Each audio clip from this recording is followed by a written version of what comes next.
back from spring break. We hope you had a wonderful, restful time with your families as we continue to celebrate Autism Awareness Month. And so tonight's story is going to be about my brother Charlie, who is autistic. So you get to learn a little bit about his life and how he is successfully navigating through his journey. So thanks for being here. Hola comunidad de Greenfield, hola, soy Superintendent Galvan aquí con ustedes, que bienvenidos a ustedes del regreso de vacaciones. Ojalá que ustedes tomaron un fantástico tiempo de descanso con sus familiares y esta noche vamos a continuar a celebrar autismo, es todo el mes de abril y este libro que voy a leer esta noche es sobre un niño en una familia que tiene autismo y vamos a aprender de cómo él puede manejar su vida actualmente y con éxito. So, gracias por estar aquí. Vamos a leer. All right, let's go ahead and read now. My Brother Charlie, written by Holly Robinson Peete and Ryan Elizabeth Peete. Pictures by Shane Evans. All right, let's see about my brother Charlie. We've always been together, even in Mommy's tummy. My twin brother Charlie and me. Wow, they're twins. We still share lots of things. Curly hair and brown eyes. How much we love hot chocolate with marshmallows. Our dog Harriet. Rolling in the grass. Music, football, and names that start with the letter C. I'm Callie, and this is Charlie. So they're twins. Twin siblings. But being twins doesn't mean that we're exactly the same. I'm 2 minutes younger than Charlie. I can stare for hours at the Big Dipper in the moon, and I love to talk. Charlie, well, he's skinnier and a little goofier than me. He hates math. When he looks at the sky, he finds jets and helicopters. And sometimes my brother gets really quiet.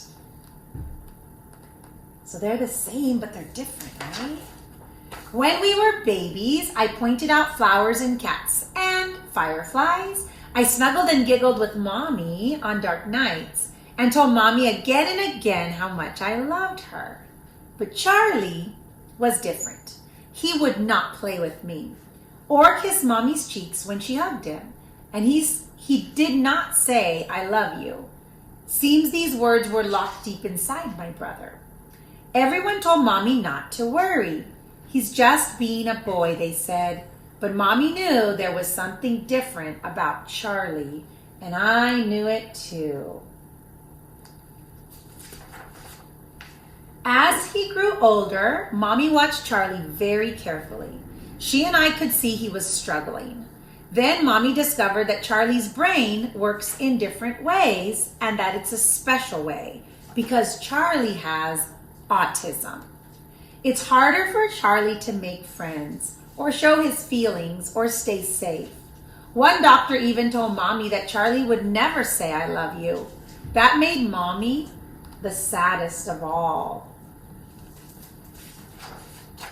I have learned that from Charlie that love doesn't always come from what you say. It can also come from what you do. And so we do right by Charlie. We love Charlie strong.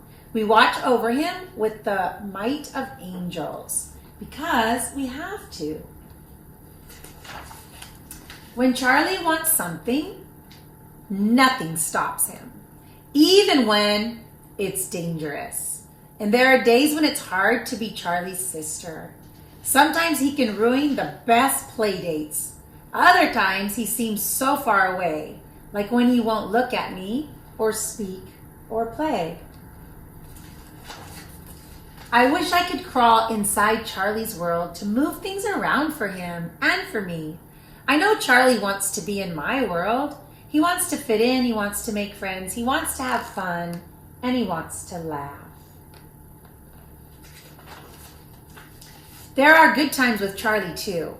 When Charlie looks right at me and welcomes me with his smile, he lets me touch his face. He laughs when we lock fingers and holding hands gains.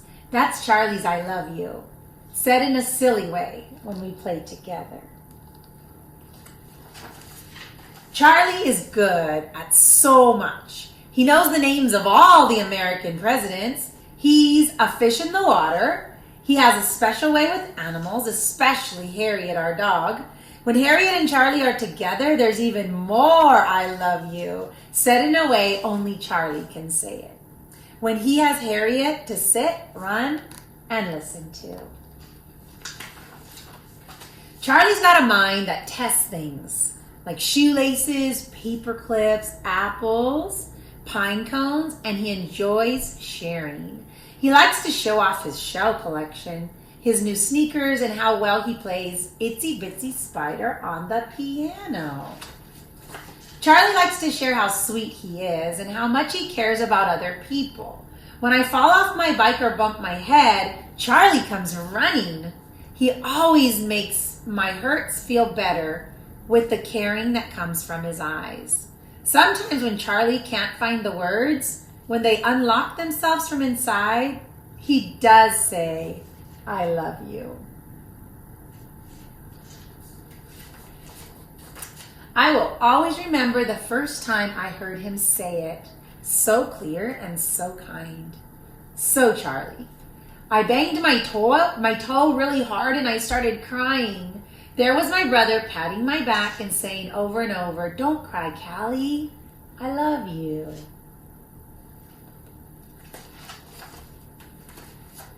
It wasn't just the words that were so strong. It was the love that Charlie showed me just by being there. "I love you too, Charlie," came from me fast. Charlie has autism, but autism doesn't have Charlie. If he ever gets to meet my brother, you'll feel lucky to be his friend. He won't care if you have the coolest sneakers. He won't even care if you're the best at sports. He'll just like you for exactly who you are. That's Charlie. I'm blessed to be Charlie's sister and to share so much.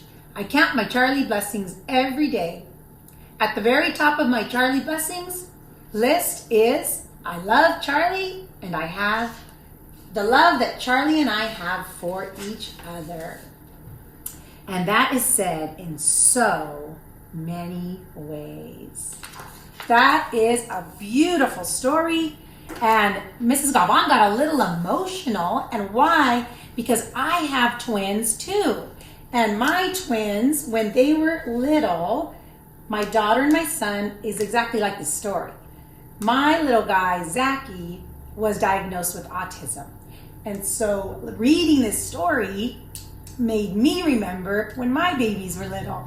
And exactly what this story says, how sweet they are and how they say things in different ways. So thanks for joining me here tonight. I want you to all remember how important it is to love all the children that we have and all of the kids in our schools because they each have unique gifts and they deserve to be treated as special as they are. Thanks for joining me here tonight, and I wish you a wonderful rest of the week, and we'll see you back here tomorrow night for more stories. I'm Superintendent Galvan with the Greenfield School District, sending a great big bear hug from our family to yours.